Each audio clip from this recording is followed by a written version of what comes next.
तर काय म्हणता मित्रांनो, तर आज सकाळी सकाळी झालो ट्युशनला जासाठी रेडी. मग निघालो ट्युशनला जासाठी. ट्युशन वगैरे झाली आणि निघालो घराकडे जाण्यासाठी. घराकडे जातच होतो की मित्राचा कॉल आला. मित्र म्हणत होता की फोटोशूट वर जाऊ. तसा पण घरी एकटाच होतो म्हणून ठीक आहे म्हटलं, चाल शूट वर जाऊ. मग आलो घरी.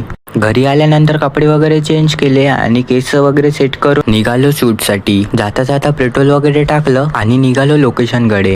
लोकेशन जास्त दूर नव्हती, फक्त घाटंजी पासून 15 किलोमीटर दूरवर लोकेशन होती. जाता जाताच मित्राचे सोबती भेटले, त्यांनी बाय केलं आणि निघालो लोकेशन कडे जासाठी. मग पोहोचलो लोकेशनवर. लोकेशनवर आल्यावर सगळ्यात आधी फोटोशूट केला. फोटोशूट आणि शॉर्ट व्हिडिओ काढल्यानंतर निघालो घाटंजीकडे. घाटंजीकडे जातच होतो की जाता जाता एक लहानसा वॉटरफॉल भेटला. ते बघितलं आणि निघालो घाटंजीकडे जासाठी. मग पोहोचलो घाटंजीमध्ये. घाटंजीमध्ये आल्यानंतर सगळ्यात आधी गेलो मंदिरात. मंदिरात दर्शन करायसाठी आलो होतो, पण मंदिर बंद होतं. मग निघालो डायरेक्ट घरी जासाठी आणि